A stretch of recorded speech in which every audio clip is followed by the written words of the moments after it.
Hey everybody, it's Krissy Amanda. and we are super excited to be with you guys tonight and have this conversation that keeps coming up again and again and again. And that is, how do I establish a songwriting culture in my church? We've gotten that question so many times that we actually are working towards putting together some resources for those of you that are interested in doing that. I'll introduce myself first, and Amanda's going to share with us a little bit about her, but I'm Krissy Nordhoff. I'm a staff songwriter at Integrity Music here in Nashville. And so I write a lot with worship teams that come into town specifically to start this very process that we're talking about tonight. In fact, I'd say probably weekly I'm writing with a worship team from somewhere. And most recently, well, you've probably heard some of my songs if you haven't heard of me, but most recently wrote a book called Writing Worship. This is it. How to Craft Heartfelt Songs for the Church. And so I just have a great passion for not only writing the songs, but for passing the torch and helping to equip the global church to write songs in their language for their tribe. And so this passion really started a long time ago when I was praying for a mentor and I couldn't find one.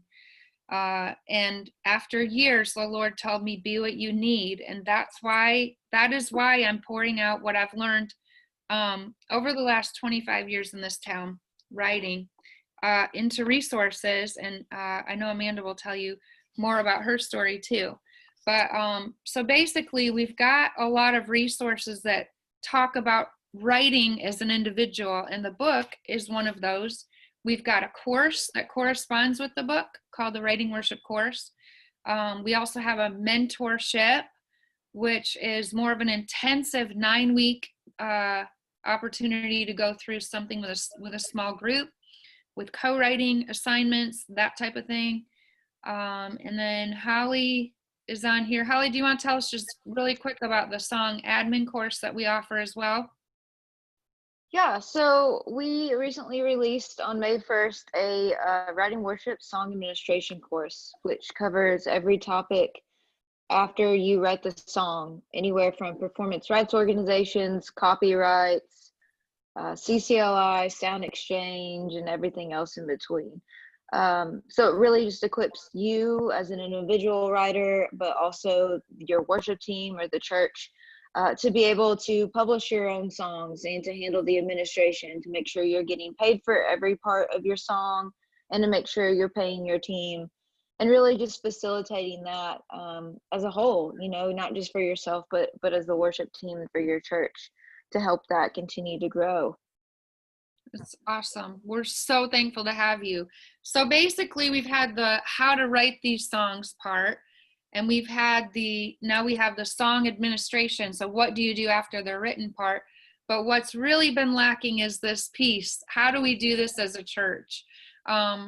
I've had the opportunity to help out with, like I said, several churches. I've traveled to churches and helped write songs for their first albums, and we've had a lot of conversations. But here in town, I've had the opportunity to help with the ground floor of Crosspoint Church, and have loved every minute. It's been a blast helping to get those guys up and running.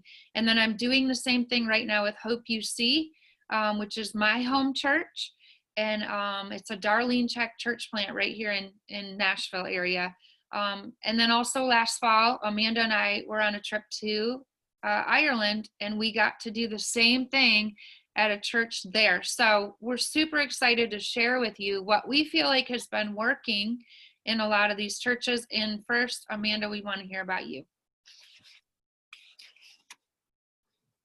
Yeah, so my perspective is probably more from a worship leader perspective as far as establishing community, because that's kind of what I have done in the past. So we were at a church and I was songwriting. And so Jason, I know you mentioned earlier, I know you're listening right now, like not knowing anybody, and I didn't know anybody in my area that was songwriting. And so I thought, well, I bet there's people out there that I just don't know, or maybe they have the gifts for it, but they don't know that they're songwriters. Like I knew people who wrote well, and I knew great, some musicians. And so I started gathering people. And so I've had the experience of establishing a songwriting community in a church, from the very beginnings to doing an album together with that ministry, as well as reaching out to our local university and starting a cohort there where we had songwriters from the university and the community and places around coming together to write on a monthly basis. So I love building teams. It's part of like one of the things I love to do, which is I think why I love so much my jobs I get to do with Brave and writing worship. I love building teams, and it's because of the community aspect. And when you see giftings come together, which is something we also see in songwriting in the writing room. So I've had a lot of experience with building those kind of teams and enjoy it so much. And so I'm really excited about kind of putting those years of practice and different things together in something that is practical and something that can be a guide for those of you who are wanting to do the same thing. So awesome.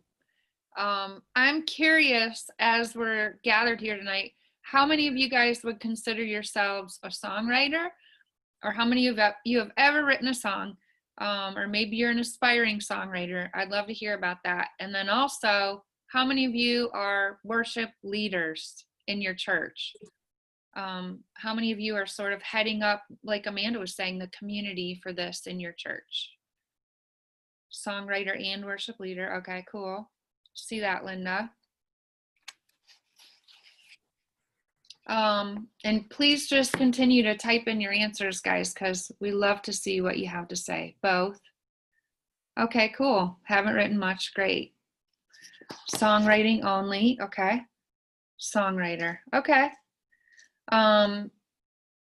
Aspiring songwriter. Great.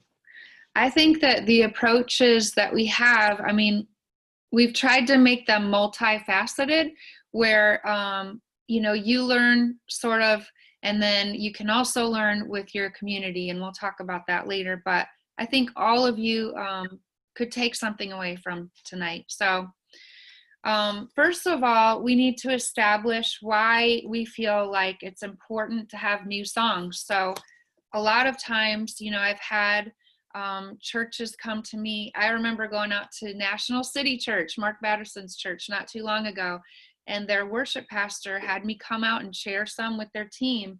And he said to me, Krissy, will you give a conversation and share with us why our drummer would care that we're doing new songs, or why would our pastor care that we're doing new songs?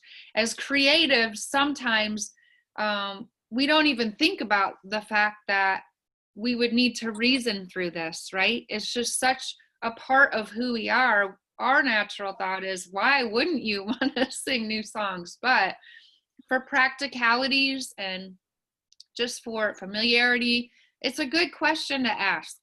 And I actually talk about it in my book in chapter 2. So if you have the Writing Worship book, you can read about it.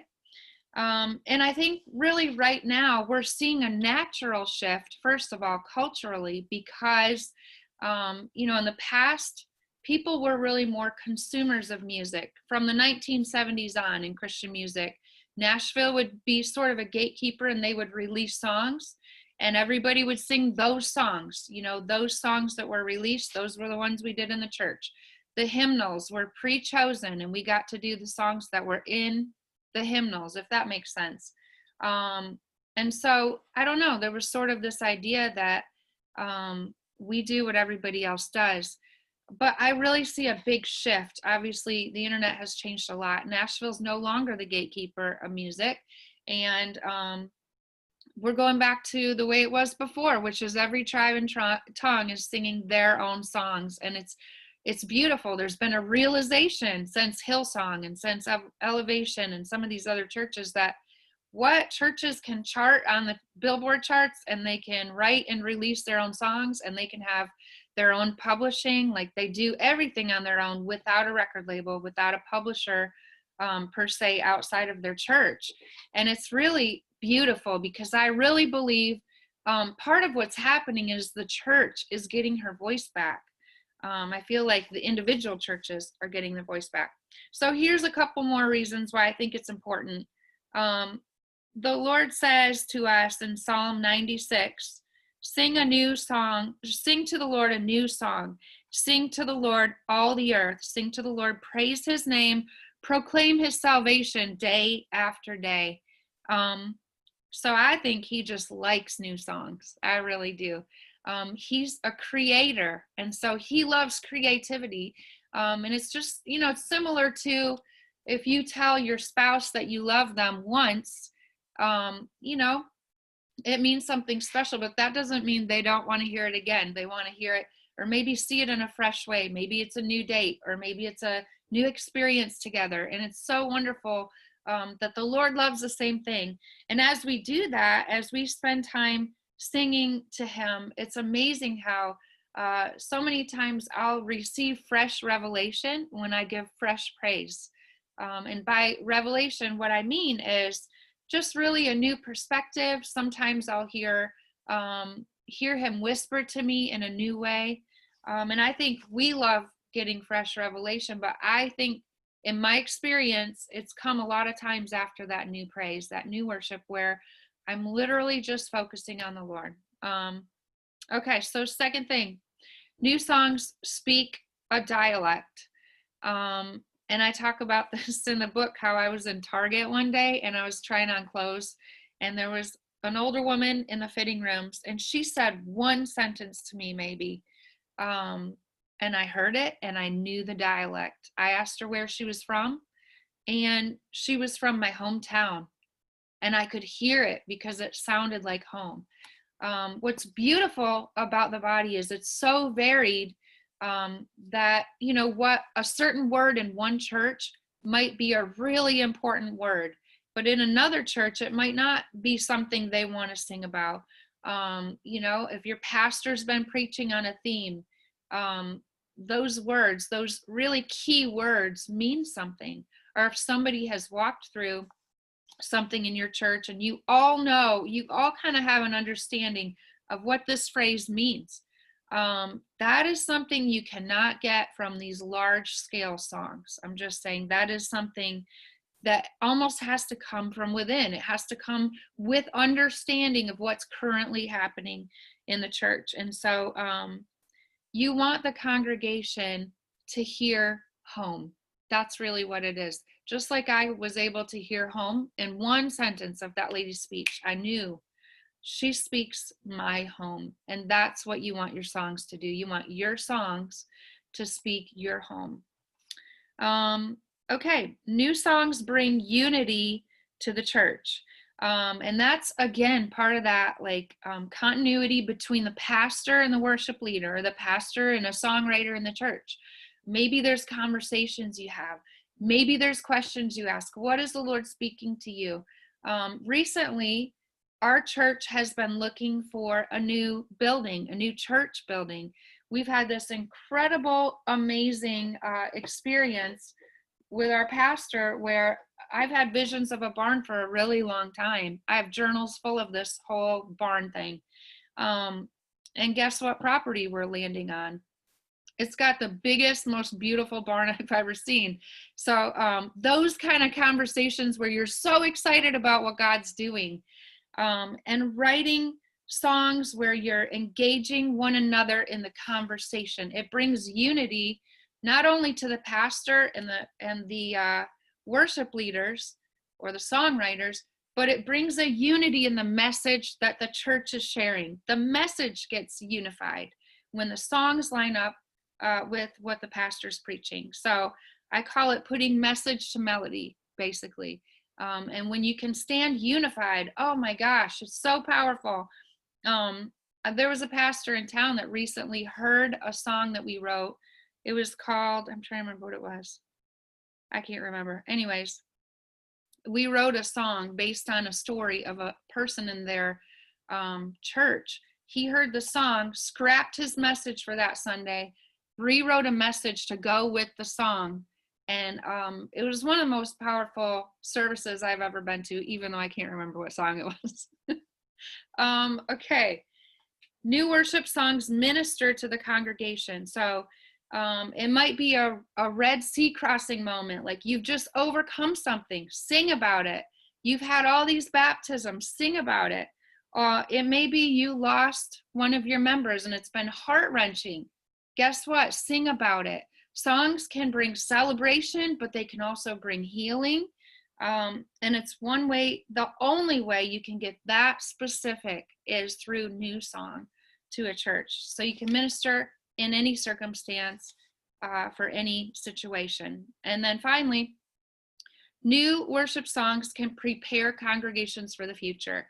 And this has been really interesting because a lot of times when I'm writing a song, even for my own church, I do not know that part of what I'm doing is preparing them for the future. And why is that? Well, because the Holy Spirit is speaking to me what to say in that moment. I'm praying, I'm asking for him to tell me the message for this church, for what they need, what their hearts need to say. And when we're really pressing in, he will give us messages. There was recently a song called Fighting for Us. We thought we were writing it for a marriage situation. As it turned out, it helped our church walk through the death of one of our most precious members. And it changed the meaning of the song. We had no idea how much it would mean and what a different meaning it would have later. And sometimes that is catching the vision of what the pastor is saying is coming.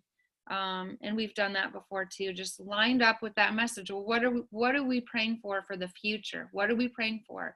Or maybe what is God speaking to us about the future? And I think preparing hearts through song is another beautiful way to serve the church, to serve the congregation. And that's something we can, again, really only do through new songs that are written from within the church, from within that time period and that dialect. So hopefully that gives a little bit of an overview. And I think we had a couple of questions we wanted to ask you guys.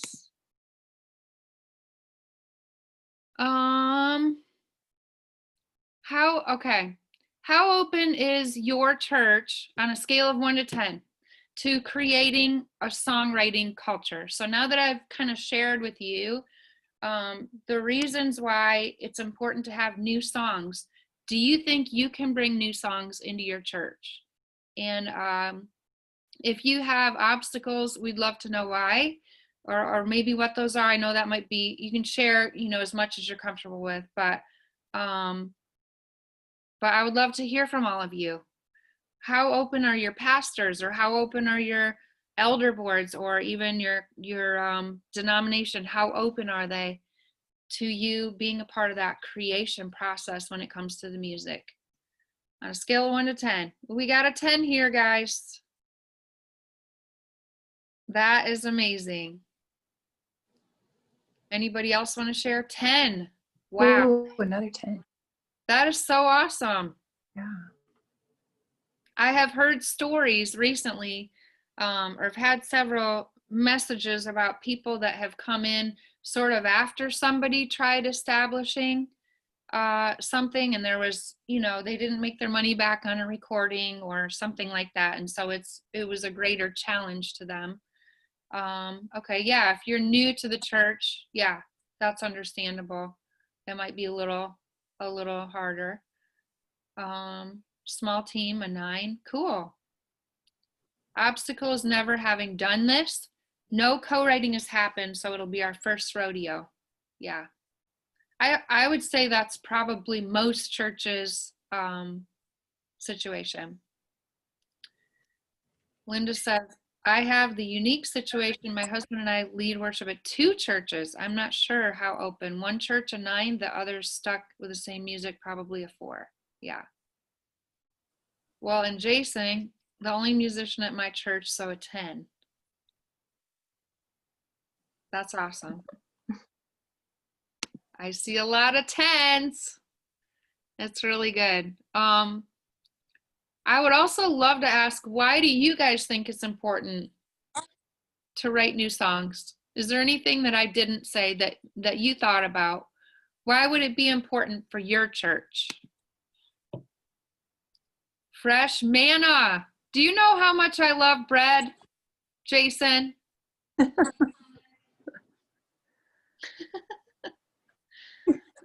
Amanda knows. That's why she's laughing. Oh, Michelle just said working on identifying the language of our church. It's good. That is good. It's important. Oh, so important. God had put the desire on my heart, so it's there for a reason. Yeah. Then we don't have to wait for Elevation Church to release its next album. Seriously. Yes. Agree.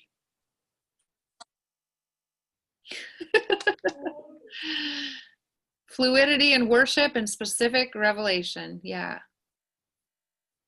Sending new songs with a missions team. That's really cool. Yes. Yes. To tailor songs to fit our church's heart and vision. I love all that. So good. Wow, that's great. Okay, well, Amanda, do you want to tell us a little bit about how we're going to meet this growing need of establishing a songwriting culture and what resource we're brewing over here? Yes. Well, I'm going to start out by sharing kind of our vision a little bit. Is we really want to see establishing this healthy, that being one of the key words, this healthy, this culture in like 10,000 churches, like a long-term big vision that we see is wanting to establish this type of culture where we are unifying, like Krissy talked about, and this voice of the church is being brought forward and for its own people. And so we feel like it's really important. Plus, we've heard a lot from you guys too about how do we do this to develop some material for you guys to walk through. And a little bit about the material, I'll go over some of what we'll talk about. It really covers the basis from where you could start with gathering your writers all the way to, okay, so we wrote a song and we want to do an EP or an album. It goes all the way through all of those steps. Even if you are somebody who says, okay, we have a community here, but they're just not organized. We haven't kind of put anything together. Or maybe there's nothing established yet and you don't know where the people are. I think we have information for everybody, depending on what level you come in and what context you're in, that we can give you some steps and some goals and help you work through that. And so we'll talk about personal development. We'll talk about how we need to continue developing ourselves. We'll go through really how we can set realistic goals. And one of the things that we focus on there is, a lot of us are dreamers, and that's awesome, but we have to have these man-sized steps toward that God-sized dream. And so we talk through that. Then there's the gathering of the writers and putting that together, again, depending on what context you find yourself in. We try and cover a broad range there. And then training, making sure that we've trained and built a community together and spent time establishing the culture that you want to see go forward. It's a key important piece for the longevity of that community, as well as the heart of it to be the right heart that you want.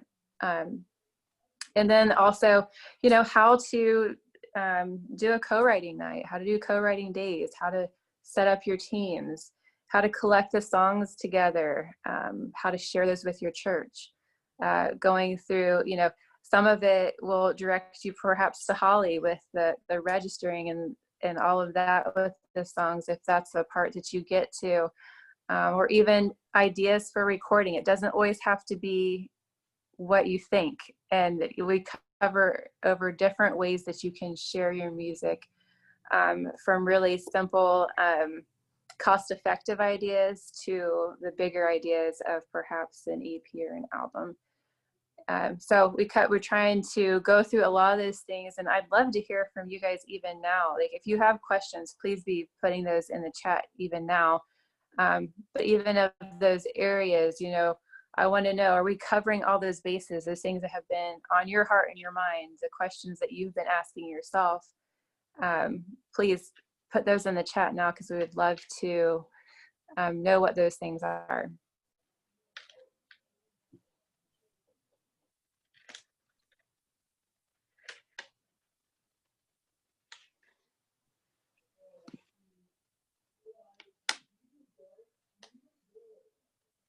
Anybody? So I would say, you know, our heart is really to create, we're basically creating this course. And so you'll walk through a little bit at a time, each step. But yeah, we want to make sure that we include the answers to your questions in the course. So if you have a minute to type in, what are the questions on your heart? We'll make sure that we include those not only in our answering tonight, but also in the course. Robin missed a little bit. Is the song admin teaching still available somewhere on the community? Yes. I think it is on, Eric, where is it again? You mean Should be able to go to writing. how to get the course? The song admin course? Yeah, it's right now it's currently at, well, you can find it at writingworship.co. There's a link there to the at writingworship.co, but there's also, you can find it directly at krissynordhoff.com/songadmin. I'll put the link in the chat room. Okay.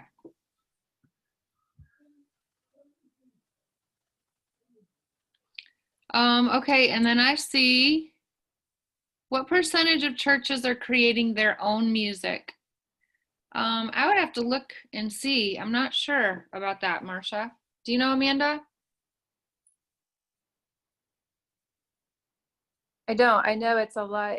It's becoming more the direction people are going and exploring and wanting to begin. Mm-hmm. But I don't have the stats on that. I would think it's still But definitely something we could look up, Marcia. Yeah, I think, you know, we get the idea that there's a lot of churches doing it, but in reality, most churches are small churches, you know, they're not these big, huge churches. So I would guess it's still a very small percentage, but it's growing. Let's see. Houston is a big place. I know there's got to be a huge amount of songwriting worshipers out there. How would I even find them? I've bumped into a few, but they are all fully engaged with their church and not really interested in a songwriter group. Where should I look for people with similar interests and goals? Good question.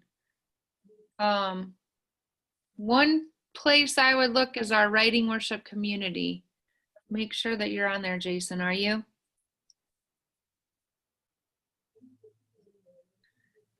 And then also, yeah, I would start close. We always say bloom where you're planted. Yeah, so get on Facebook and join the writing worship community.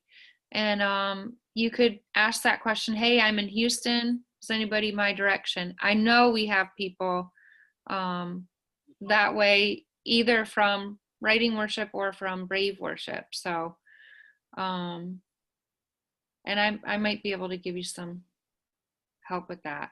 But yeah, starting in your own church, and I'm assuming you've asked in your own church. Have you?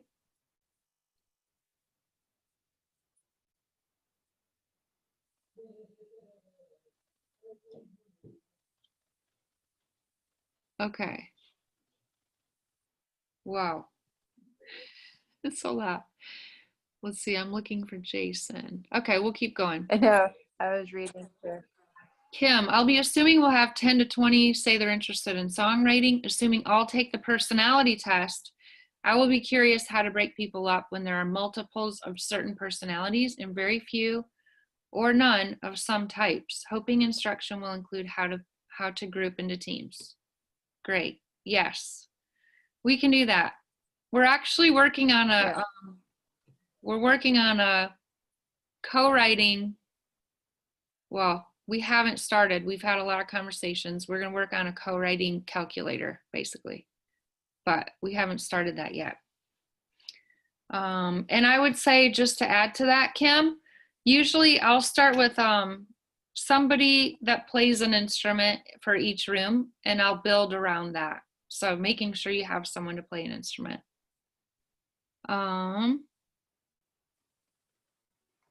So how do you manage a large co-writing group when people want to write with some of the popular people in our group?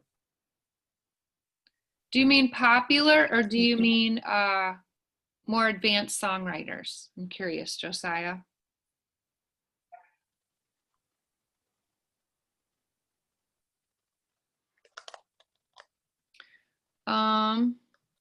Okay, and then, well, I would say a lot of times what we've been trying is, and I think we've done this in a couple of different circumstances, we will do writes with everybody, sometimes all levels, and we mix levels. So we'll put, you know, a higher level person with a newbie, brand newbie kind of thing, so they can help guide them through the process.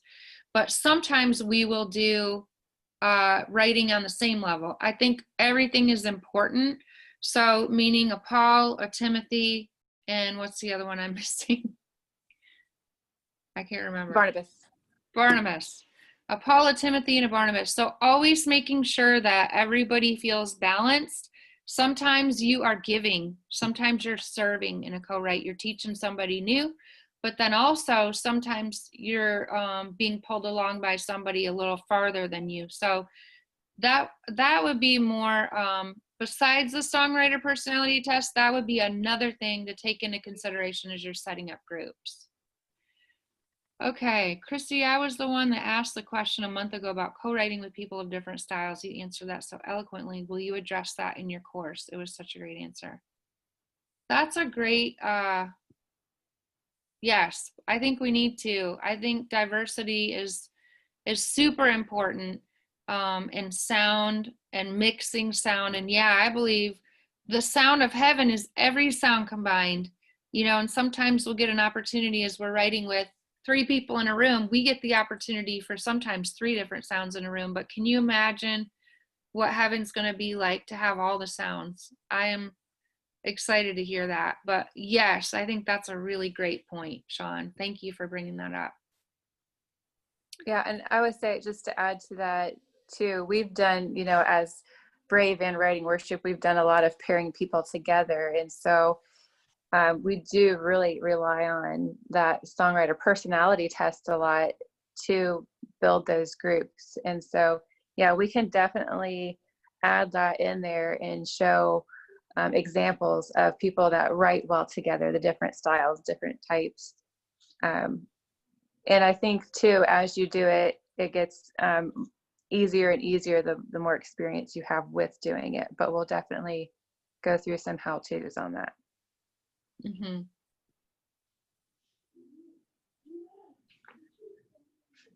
Okay, Eric is saying, would it be helpful to start a directory and a map of all of our partner churches? Yes. Yes, it would, Eric, in my opinion.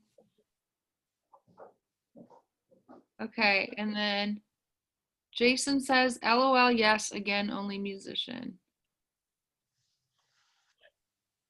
I think Michelle just said, Amanda mentioned to me that it was important to establish your mission and vision and how to communicate that to your team. Giving more language to that process would be helpful because it was honestly something I hadn't thought of, but I believe that clarity at the forefront will help people move forward with an open air culture in a like-minded way. So yes, we will spend, that's really part of something I'm very passionate about, is helping people establish steps to their dream and to their visions. So we will spend a good amount of time in the course with, bless you, with setting those goals and knowing how to have those conversations, even with, you know, the worship pastor or pastor, and how important those conversations are, and buy-in and that kind of stuff with moving forward. And so that kind of preparation and those initial steps of planning, we will cover that in depth, and you'll have a plan to move forward with that dream coming out of that.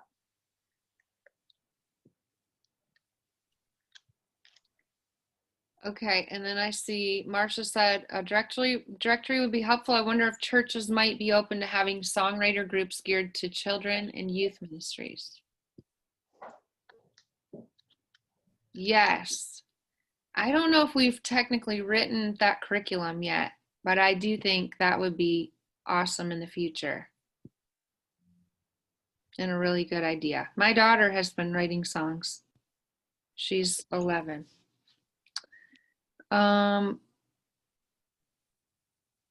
Let's see. If you feel comfortable, Michelle, let us know if you want to talk, ask questions, talking. Okay. Michelle, if you want to talk, he'll put you on. Would this course be geared for those of us initiating a songwriting community, or for all those we can gather in our church who are interested in writing? So this would be geared toward those of you who are wanting to initiate that culture, to lead that culture. Mm-hmm. And like Eric mentioned, yeah, the course, the mentorship, those would be tools or resources for those writers, which we go through even, so in this course too, it can show different ways that you can incorporate some of the different resources and tools of writing worship for your teams. That can be really great ways to do the training. An example is Krissy's book comes with a free leader's guide. It's on her site that you could take a team through as one of the very first steps of developing that culture that you want. So there's kind of that difference is, yes, this course specifically would be for the leader of the group to help you be prepared, planned, know how to function through all these steps, all the way through, you know, finishing songs and sharing and recording, all of that. And then the other things would be how the team could develop themselves or as a group. But we'll talk through how to use those even throughout your journey with your team.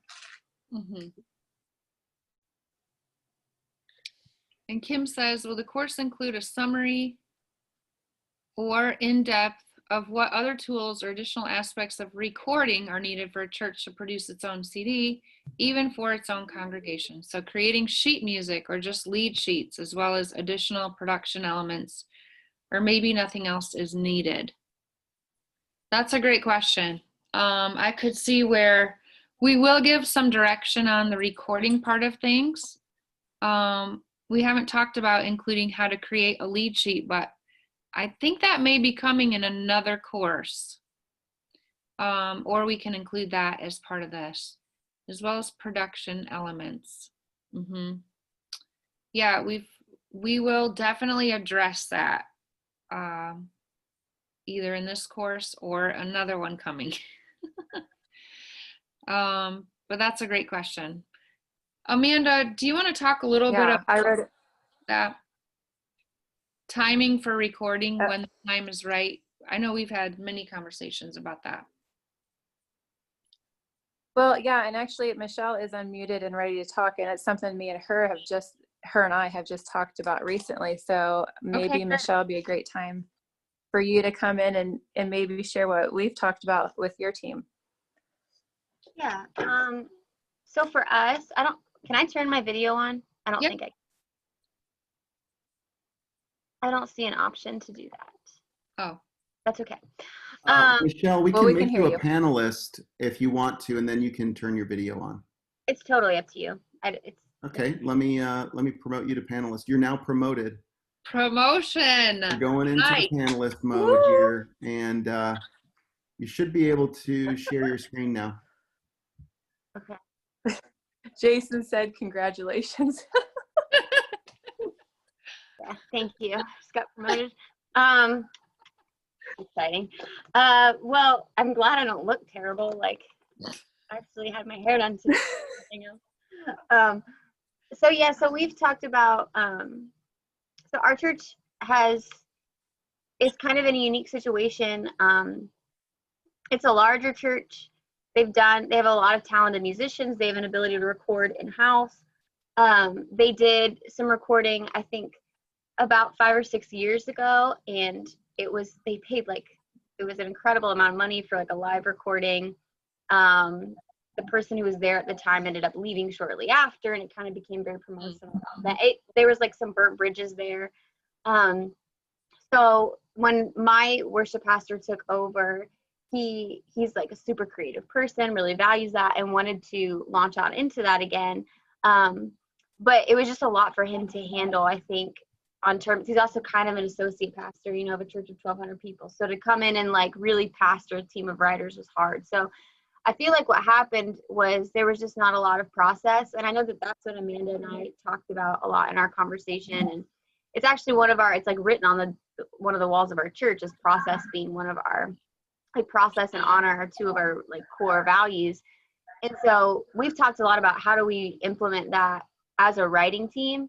And to me, those are like almost more pastoral conversations that are being handed to me, but not necessarily things I would think of immediately. Like I would think of the creative part of it, and even the production stuff. Like I've released music and would be able to give like support there. But in terms of like a team of 20 people who are coming in, and some of them wrote songs for an EP that never got released, or it's like, well, how do I know, like, if I write this song, like who chooses who sings it, like who's the gatekeeper, the different campuses, those kinds of things. So actually I have a conversation with David tomorrow, and I've made like a Google Doc and like a flow chart of, okay, because like these 20 people, and some of them are pastors on staff, they want to know, like, okay, if we invest this time, like we're going to do the book study, and then we're going to do monthly writing nights after that. So what happens, like what's the process for these songs? So I don't know. So that's just stuff that Amanda brought up that I honestly had not given a ton of thought to.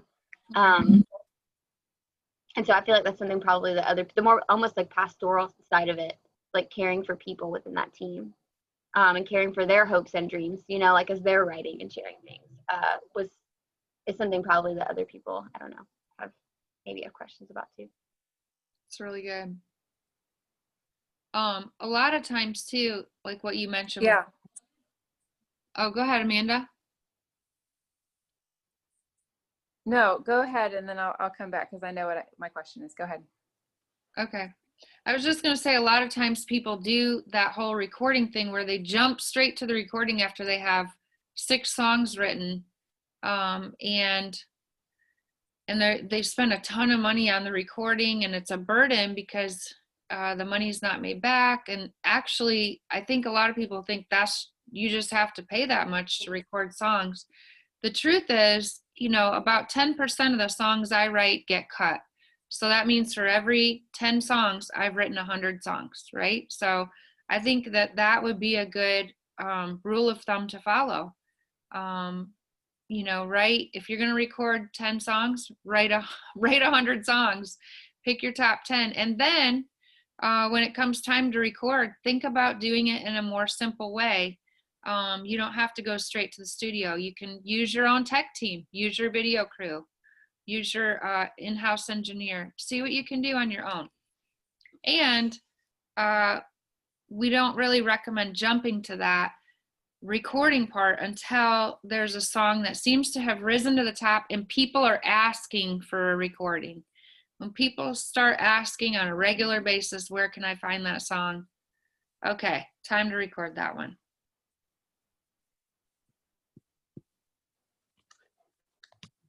Yes, and I would say that's what I was going to bring up too, and that's something me and Michelle talked about too. Was just, I think it's the realization and why we want to take people through this journey, which I love to take people through journeys. So when we want to take you on a journey as a leader, is to say this is something that you want to be long term, because a lot of times people come to us with questions or they want to.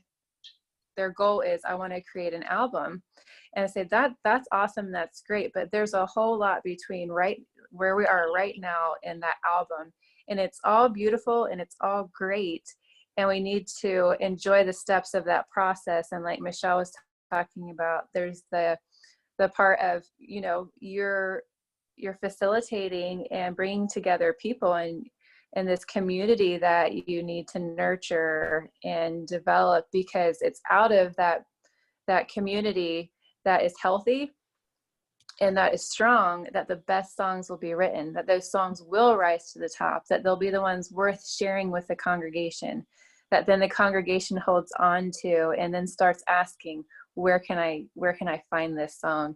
And it's more when the people start asking for it, we know, okay, maybe we should start looking at doing something to send out to them. It doesn't become it's not our first goal. And so that's why I was even saying earlier, we spend a lot of time talking about what the goals are, what they should be, even giving you strategies along the way. And it'll be built out throughout the course so that you have kind of almost like your playbook for here's how I'm going to move ahead, and here's the steps that I need to do this with. So yeah, and I'm excited about all of that. And I think leading with relationships and community is really the best way to go about doing that. I mean, as far as priorities, like if your first priority is a record, Right. you will step over people or spend too much to get there, honestly.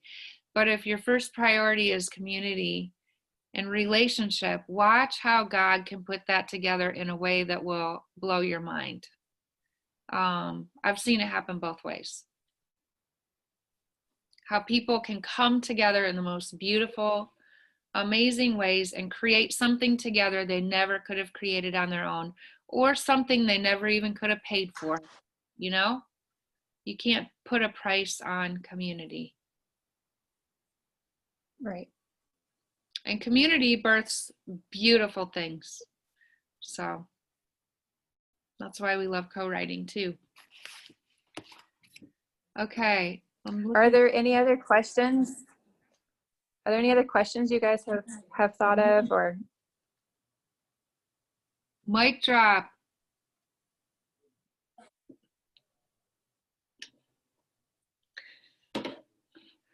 I hope you guys saw that. That was hilarious to me. Okay. Also finding the mother tongue of the house. That was such a valuable takeaway for me from the book. We've been doing that, and it's amazing to see the consistency in language across campuses. That's so cool, across campuses. So not even just one campus, but across campuses. Curious to know how many here are volunteer versus paid. Would you guys mind sharing that? Are you a volunteer or are you paid at your church?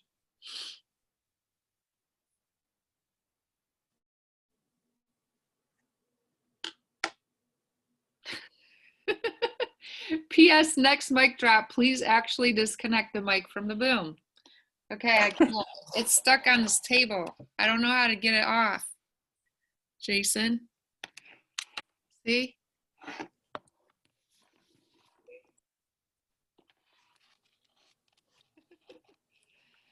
Oh man. Okay, so we got one paid. The rest volunteers. Paid in hugs and Oh, I love paid in hugs. and toilet paper. That sounds like a t-shirt.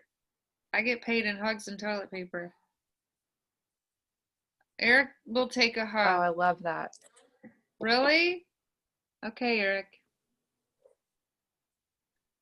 Well, I think that, a lot of times that's going to be the case, is it is a voluntary position in something that people do because they love, want to see happen. And, something we didn't talk about is, it's exercising your gifts too, your gifts of leadership, your gifts of songwriting, and establishing that community allows other people within your church to use their gifting in a new way or a different way perhaps they haven't thought about doing before.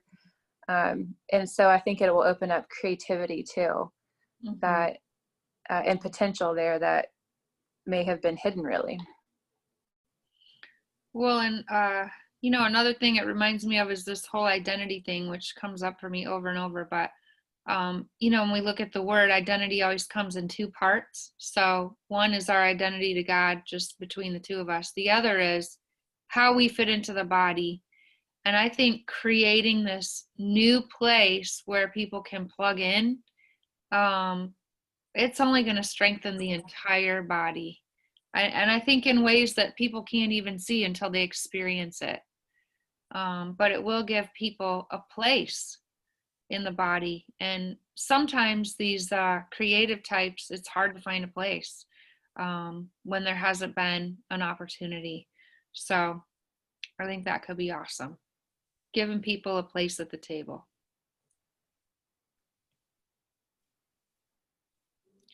And then once you finish this course, Holly's course will come into play. I mean, and if you can take it already, but Holly, do you have any last thoughts about how it works with admin for churches or groups? I know you've worked with several.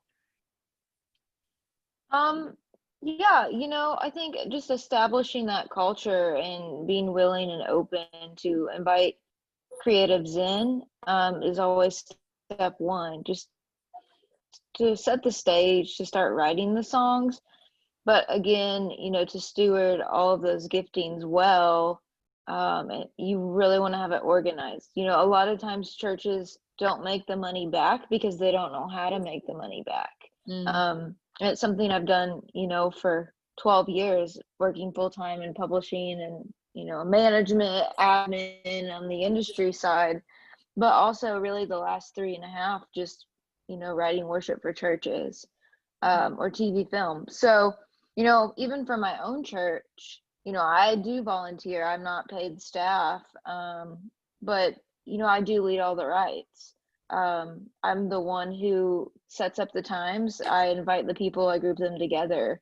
And it's really not just creating that for the writers, but the entire worship team.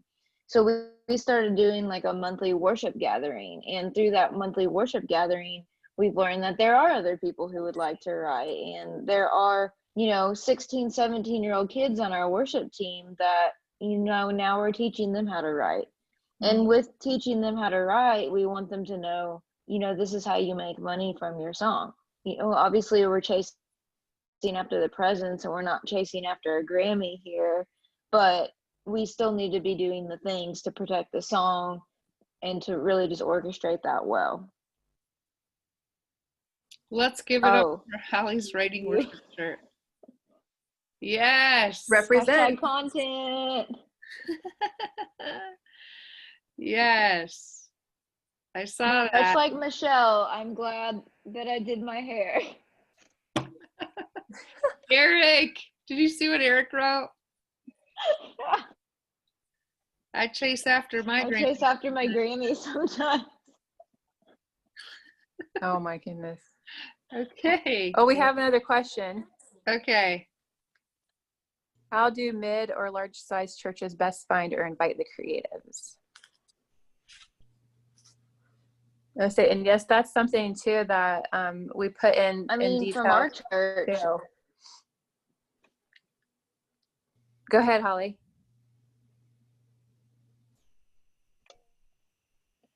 I was just in our church. I was approached by it, but we actually announced on Facebook. We just did a quick video that we were, opening up, saying if you would like to write, it's almost like worship team tryout in a way. But just saying if you're really serious about it, we're going to be writing these nights every Friday, this time, this is what it looks like. And we're taking those who are really willing to work on it, who want to be a part of it, and who aren't just going to show up randomly or not be in contact with us. So it was almost like a worship team tryout for us. But we're a 3-year-old non-denominational church, and we are in Nashville. So we have worship we've been for a while. So we might be a little bit more established than others. I do know of churches who, kind of the same thing. It's just word of mouth. Like we started writing and then people started asking, and we started growing it from that. Okay, Jason, thank you. Everyone's hair looks great, you said, including Eric's. He has the best hair, I know. Sean wants to talk. Hi, can everyone hear me? Yes. Hi, Krissy, and everyone else. Yeah, I just had a question. I wanted to touch on the volunteered and paid thing again. Mm-hmm. Just want to know if there's any advice. In my particular situation, I am a volunteer, and it looks as though I was just in a conversation with one of our worship leaders. It looks as though they want to start songwriting, but they're kind of going down the path of, hey, we just want to kind of keep it with the paid staff. And I told them about your course and all the things, wonderful things I've been experiencing with taking this, and they seem very interested. I want to cultivate that songwriting culture in our church. But is there any advice as far as like if you're a volunteer coming against that situation where it's like, well, you're not on paid staff and you're kind of as a volunteer, just kind of on the wings there, wanting to help to promote that within the church. Do you have any advice on that if anyone's been through that type of situation? I've definitely been in a situation where I felt excluded from certain circles within the church. And that is hard because that should be the place where we feel the most included, right? Right. I would say if you have a copy of the book and it's something you could share with your pastor, or your worship pastor, but I would say maybe the pastor and maybe just have him read that chapter too. I think that could be a helpful start, but I honestly think sometimes it's just this process of being consistent and being humble. It's hard. I think you need to just be consistent and just say, hey, I don't need to be paid for this. I would also let them know, hey, you're not looking for a paycheck. Your heart is just for the church, and maybe write out your thoughts, write out, your intentions, write out, and maybe send them some of your songs. Have you sent some of your songs? Not yet. We did talk about getting together so I can share some of my songs, and so that that could change once that happens. But just Yeah. kind of bracing myself just in case it doesn't. I would prepare as much as you can for that meeting. Have an agenda, in your head even, or written in your journal, and bring it in with you. Here are the things. These are, here's my experience, here's my heart. And really it's the why behind what's driving you to want to write for your church. That matters the most. And of course, share your experience and even share what you've learned from this, information so far. But I don't think it would be bad to share the book and just say, here's a big part of why. Here's my perspective, as a creative, and I feel like I could contribute in this way. I feel like this could be a place I could serve, and maybe there are other places in the church that have volunteers, like what about this part of the ministry, or how is that broken up? It'd be good to ask some questions too, because I'm not sure why they would take that approach, but I would definitely want to know why and see if you could get a little more clarity on how they came to that Right. decision. So all of those things, really pray about it, and have everything together when you walk in for your meeting. Bring it all with you, and we'll be praying for you. Awesome. Thank you very much. Yes. Okay. Let's see, we got a couple more questions here. Linda says, I'm just finishing up Holly's course today. Almost done. Now I know what I don't know very well. Me too, Linda. That same thing happened to me. Right, Holly? I just found out half of my cuts weren't even registered. So, and I've never gotten any live performance royalties. So, Holly, I'm glad you're in my life now. You should have been in my life 10 years ago, Holly. Really good. Yes. She's helped me a lot too. Michelle's contemplating using the Writing Worship book study as a prerequisite to being involved in the team thoughts. I'd say, yeah. You want to know why? Because I've had situations where we've had these co-writes that have gone totally sour. It's been, one in particular was really bad. In fact, 3 of the people that were in that co-write, 3 of the 4 said, we need to go to counseling after that. And I'm not kidding. So I do think it's really important to establish a healthy foundation, and the book will help you do that. So, I mean, really, I would say, yeah, I think that's what we're going to do for some of our writing things moving forward as well. Yes, I think it Yeah, just. I think it puts everybody on the same page Mhm. too. It sets expectations as well. Sean, I just did that very thing with my lead pastor and worship pastor, and I immersed it in prayer for weeks before the meeting. I feel like it's a Holy Spirit-sized obstacle you're facing. Okay, that was Kim. Thank you, Kim. Kim, how did it turn out for you? You know what, guys? Sometimes it is crazy, but it is spiritual battle that's going on in these churches. And of course, the enemy's not going to want new songs in the church. For all the reasons that we just said. So it's a lot of times battle against things we can't even see. Yes, my book is on Amazon, Jason. Okay, Eric gave you the link. Book link. Okay, Kim, better than I could have expected. I'm not on the worship team, so I felt like an outsider. They saw it doesn't have to come from just the worship team. Awesome. You need to pray over Sean, Kim. That's awesome. I'm on it. Cool. Do you want to pray right now real quick? Okay. Eric, can you put Kim's mic on? Yep. You there, Kim? I'm here, yeah. Cool. Would you pray for Sean? Absolutely. Be honored to. Okay.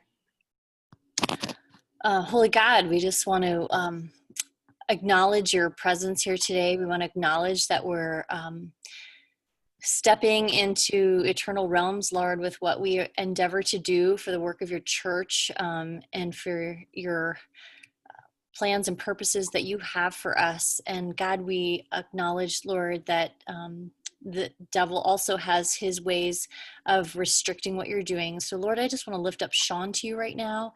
God, I just pray that you would bless him for his service to his church community so far. And God, that you sparked this desire in him.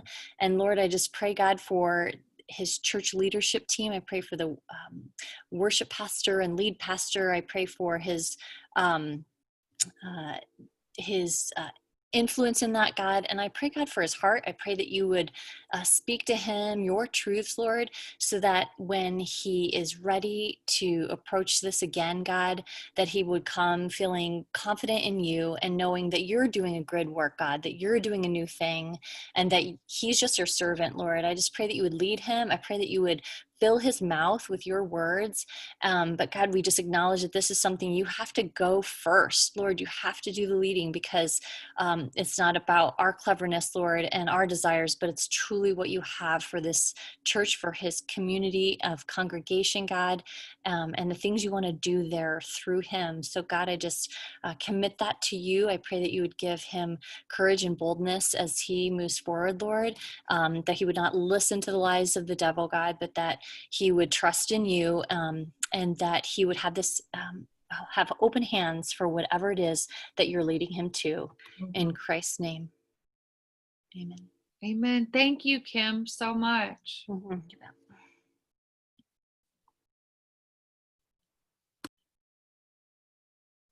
Yes. Amanda, are you still here? Yes. Okay.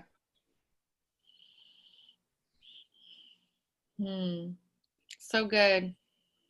Well, and I think that's a beautiful thing about, not only putting together resources really, because we can walk through those, but I'm just reminded again in the moment hearing Kim pray for Sean. This is community too. Writing Worship Facebook community is a place where you can feel safe and ask those questions. So please do. We're here for you guys, and our hearts are for you. Our hearts are for the kingdom. Our hearts are for unity. Our hearts are for diversity, for all of it, because that's what kingdom is. So I'm super thankful. And does anybody have any last questions? Michelle's getting off. Bye, Michelle. And if not, I think we covered everything. Amanda, are you good? Yes, I think so. Yeah, I'm excited to move forward in this. And thank you guys so much for your input and your questions and your willingness to share with us, where you're at and where you're wanting to go. Like, we appreciate it so much. Your voice really matters here. Mm-hmm. Yes, I 100% agree. We know your voice matters, and the Lord hears you, and He will use it in His kingdom. Keep pressing in and stay encouraged. We want to encourage you and empower you to do what God's called you to do, and we hope that you can fulfill all the purposes that He has for your life, that nothing would be left behind. So God bless you guys, and we'll be looking for you on the Writing Worship community page. Check out Holly's course, the song admin course. You can check out my course. Check out the book. Those are all things that they're there for you. They are there for you to help support you. So make use of what's there, and we will be bringing you more. So thank you guys for joining, and we will see you soon online.